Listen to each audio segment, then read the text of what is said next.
si t est positif, donc la fonction de répartition de moins t, c'est égal à moins pi de t.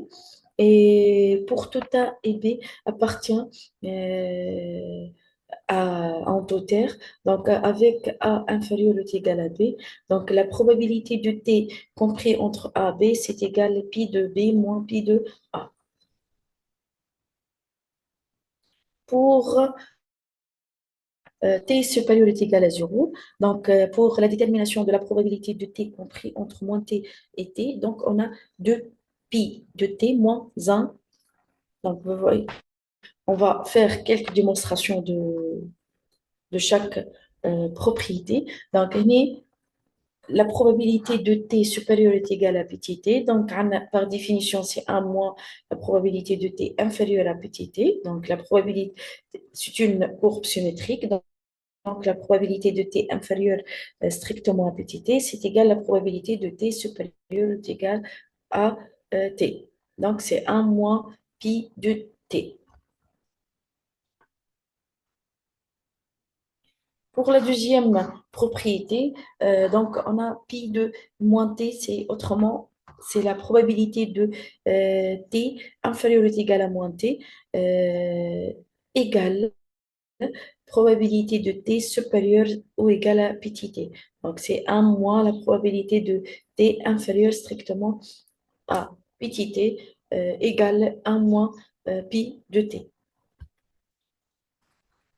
Vous voyez ici, euh, ça c'est pi de moins t, pardon, ça c'est pi de t, ça c'est pi de moins t, par symétrie de la courbe.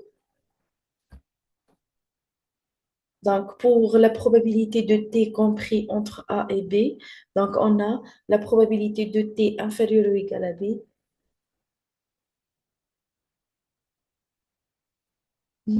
moins la probabilité de t inférieure strictement à A.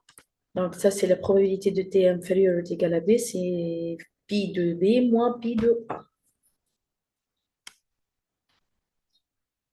La probabilité maintenant, la probabilité de moins t, c'est égal pi de t moins pi de moins t. Pi de moins t, d'après la deuxième propriété, c'est égal à moins pi de t. Donc, enlève le parenthèse, c'est égal pi de t moins 1 moins, c'est plus pi de t. Donc, pi de t plus pi de t, ça donne 2 pi de t moins 1.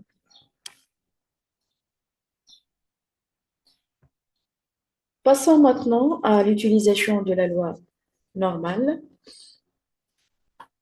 Donc,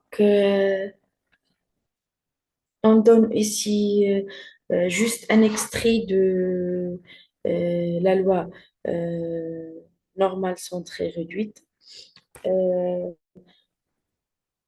Ça, c'est colonne, ça, c'est ligne. Bon, bon, on va donner des exemples pour comprendre.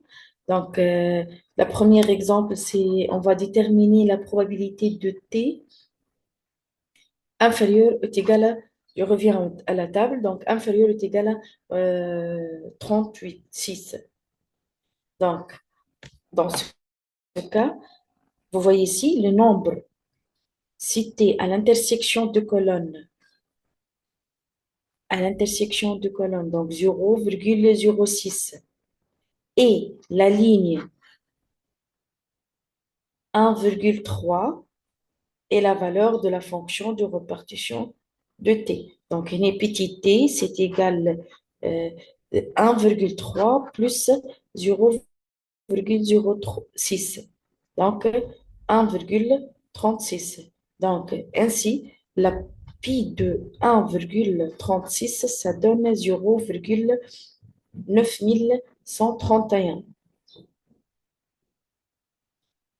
D'accord?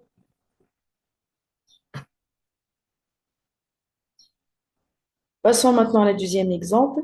Donc, la probabilité, le deuxième exemple, c'est on va déterminer maintenant la probabilité de t supérieur ou égal à 1,25. Donc 1,25, donc supérieur. ou égal. Donc, l'expression devient 1 moins la probabilité de t inférieure strictement à 1,25. Donc, c'est-à-dire 1 moins euh, pi de 1,25. Je regarde la table, donc 1,25. Vous voyez ici l'intersection de la colonne de 0,5 et la ligne 1,2, ça donne 1,25. Donc, pi de 1,25, c'est égal à 0,8944.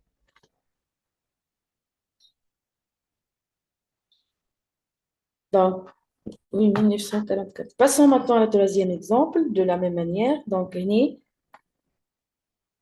le troisième exemple, c'est 1, bon, la probabilité de t supérieure est égale à moins 1,17. Donc, j'applique la deuxième propriété. Autrement, c'est la probabilité de t supérieure est égale à moins t. Donc, ça donne, c'est 1 moins la probabilité de t inférieure à petit t. Donc, autrement, c'est 1 moins la probabilité de t supérieure ou égal à 1,17.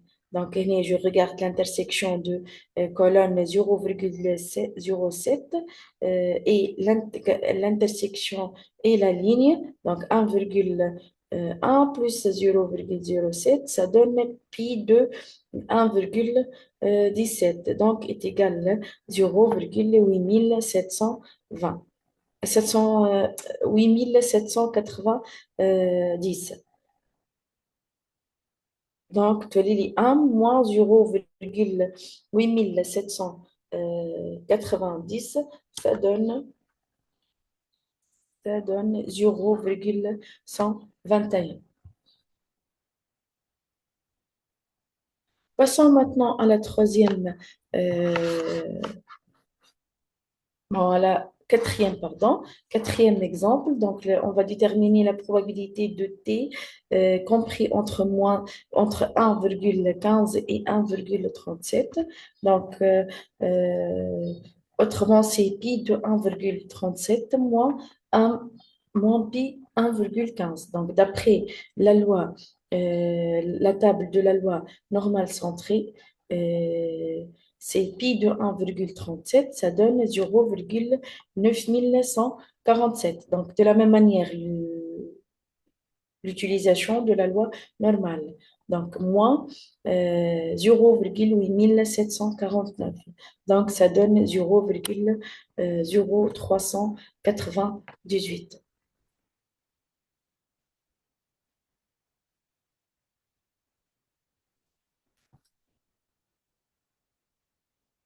Passons maintenant à la liaison avec la loi normale. Donc, on va soit par exemple, X suit la loi normale de paramètres M et sigma, alors que T, grand T, c'est égal X plus M sur sigma, suit une loi normale centrée réduite de paramètres 0 et 1. Donc, on est en particulier, l'espérance de T, c'est égal à 0 et l'écart type de T, c'est égal à 1. Donc, ce résultat est très important puisqu'il nous suffit d'étudier la loi normale centrée réduite, puis de procéder à un changement de variable pour obtenir n'importe quelle loi normale.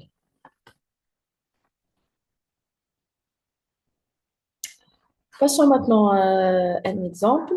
Donc, une variable x suit la loi normale de paramètres m, c'est égal à 12 et sigma, c'est égal à 3. Donc, on va faire le changement de variable. On pose que grand T, c'est égal x moins m sur sigma. Autrement, c'est x moins 12 sur 3.